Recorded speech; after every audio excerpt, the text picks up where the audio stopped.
Hello learners, this is Professor Vivek Tiwari from Government E. Raghavendra Rao PG Science College, Bilaspur. Today we will discuss about file transfer protocol. File transfer protocol is a standard mechanism provided by TCP/IP protocol suite for copying a file from one host to another. If you are having some files, if you want to copy them from one particular host to another host, you can copy via file transfer protocol. Is a standard protocol used to exchange and manipulate files over a TCP/IP based network. It will not only copy the files, it can move the files also. It can be used with the user based password authentication or with anonymous user access. That means if you are having your own user ID and the password, you can log in with the FTP of or if you doesn't have a user ID and password, you can log in with anonymous user access also. So this is the basics of FTP. So the first thing about the FTP is a client server model. So what is a client server model? FTP is worked in client server environment. In client server environment, one machine is configured or act as a client and another machine is act as a server, act or configured as a server. So client machine is called FTP client in this context and server machine is called FTP server. The main task of client is request a service from the server and the main task of server is provide a service to the FTP client. That means FTP client will ask for a service to the FTP server and FTP server respond the service which is asked by the FTP client. So FTP will work in client server environment. To access a FTP, server must connect it to internet or intranet with some FTP client. That means if you have to copy, if you have to move some files from one machine to another machine, you must connect it with that machine via some form of network, whether it is the internet or it is a intranet. For connection, FTP client can be used. So what is FTP client now? FTP client is a software which is basically used to copy or move files between hosts over internet. There are lots of FTP client available in the market. The examples are Fire FTP, FileZilla, Qt FTP, Core FTP and many more examples are there. So what are the objective behind file transfer protocol? Its basic objective of file transfer protocol is that it can be used to promote sharing of files. It is using to promote sharing of files. I mean you can share your files. It is used to encourage indirect or implicit use of remote computer. That means you cannot put everything on your local computer. If you have to use, if something is already in remote computer, you can use that resource. So it is used to indirect or implicit use of remote computer. If you have to transfer your data reliably or efficiently, you can use file transfer protocol. It is provided grant readability to end user. It is used to shield a user from variation in file storage system among different hosts. So these are the basic objective which is already mentioned in RFC of FTP. There are lots of problems associated with file transfer. At the first scene, it seems very simple. Copying a file looks very simple, but it is very difficult. How it is difficult? And the difficulty arises because we are transferring a file, we are copying a file from client machine to server machine, and the server machine is a remote computer. We don't know exactly the directory structure of remote computer. We don't know exactly the naming convention which is used at the remote computer. We don't know anything. The two different machines can use different type of representation of text and data. So how transfer a file? Different encoding schemes are used by the different systems. So FTP deals all these problems effectively and efficiently. Architecture of file transfer protocol that I have already told, it is based on client server architecture, but it's different from another client server architecture in the way that it uses two different connection. The one is a data connection and the another is a control connection. As you can see in this figure, at the client side there are three different processes. The first one is a user interface through which user can communicate with the FTP environment. Another one is a control process that is also called protocol interpreter. And the third one is a data transfer process at client side. At the server side there are only two. The first one is a control process and the second one is a data transfer process. There is a one connection between control process of client to control process of server, that is a control connection, and there is a one connection between data transfer process of client to data transfer process of server, that is called data connection. That means FTP uses two different connections for two different connection. FTP is using two different connection, the control connection and the data connection. So what is the task of control connection? How it is, why it is different from another client server architecture? Its differences created because it uses two different connection, control and the data connection. So control connection uses very simple rule of communication, simple command and responses, and it remains connected during the entire interactive FTP session. That means once a connection has been established, it will be connected until data transfer has been ended. Data connection is little bit different. It requires more complex rules due to variety of data type transfer. And another difference of data connection is that it is open and closed for every file transfer, while control connection is remain connected during the entire lifetime of FTP, while data connection is open and closed for each file transfer. That means if you are having some files to transfer from client to the server machine, you must first create a control connection between the control processes of client and the server. Then you have to transfer your file from client to server.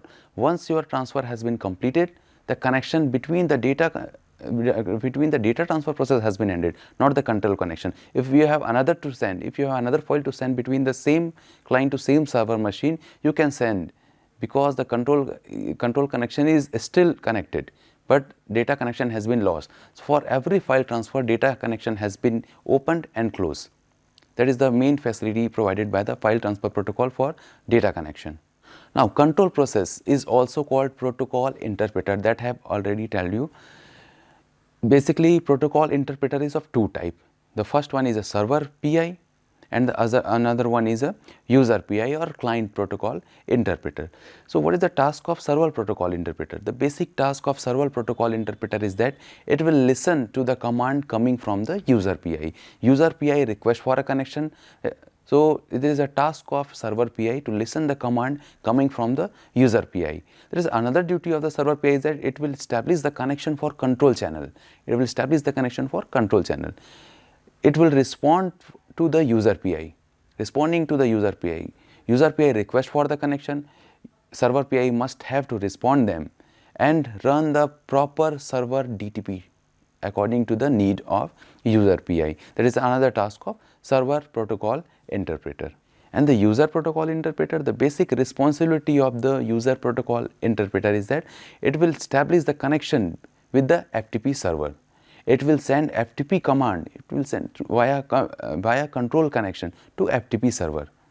This command will be received by the server and provide responses by the server, and it will also control the user data transfer process. So it's a basic user protocol interpreter task. Now the file transfer process in file transfer protocol. When the FTP client is connected to the FTP server, client sends FTP command to the server. FTP server receives the command, interpret the commands, run the DTP data transfer process and send the responses to the client. Once the connection is established, the server PI gives the port on which data will be sent to the client DTP. The client DTP then listen on the specified port for data coming from the server. That means if you have to connect with the server, the port is fixed, that is port 21, and server side connection will create one particular port, and it will communicate with the client side about that port number from which it will send the particular data. Usually FTP server listen from the incoming connection of client at well-known port number 21, that is fixed. If you have to connect with the FTP server, you have to go with port number 21.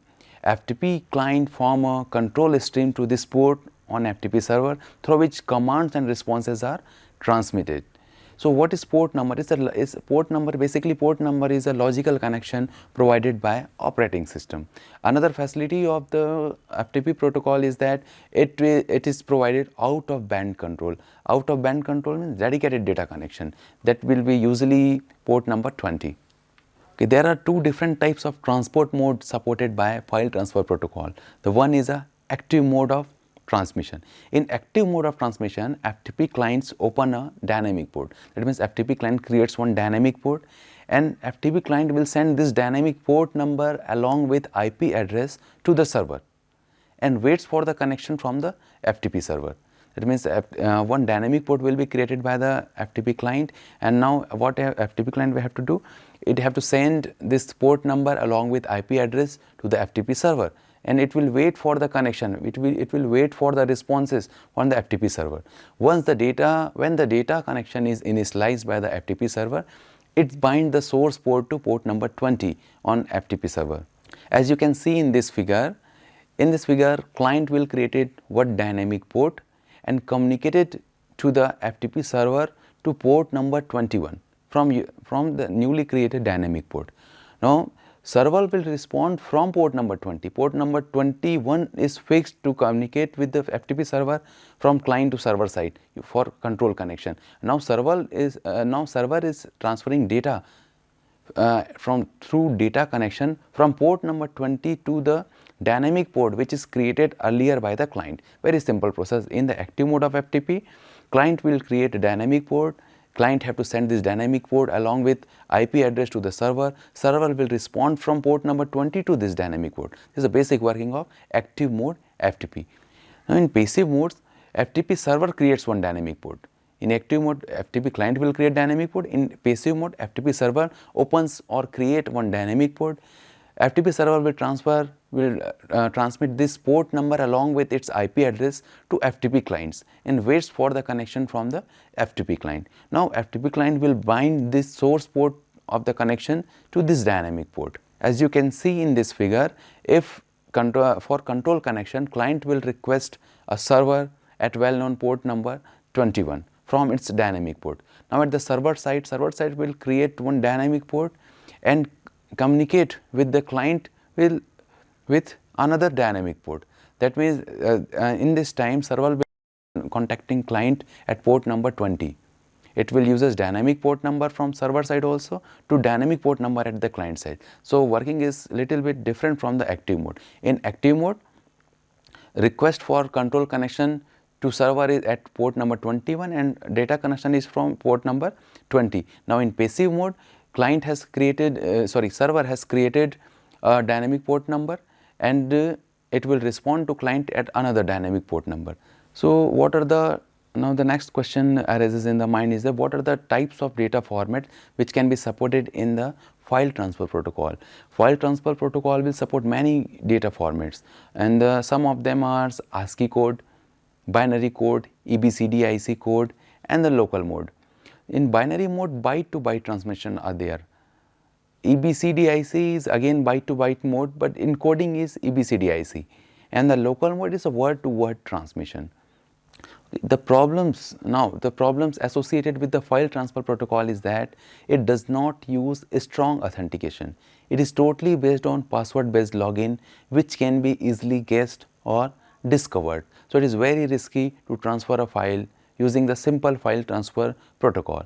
And another problem is that it will send file in clear plain text format. It is not encrypted. That means anyone can intercept your message. So this is a problem associated with the simple file transfer protocol, and this problem will discover more areas of file transfer protocol. And these areas are our further reading topic, that is secure file transfer protocol. That means how to provide a security to file transfer protocol, how to securely transfer your content, file content to source to destination. And another area of file transfer protocol that can be studied is that trivial file transfer protocol. So this is all about, this is a brief introduction about the file transfer protocol. For references, so this is a brief idea about the file transfer protocol. If you have to know more about the file transfer protocol, you can connect, you can go with these websites and the books also. Thank you so much. If you have any query, you can mail me in this email ID. Thank you so much.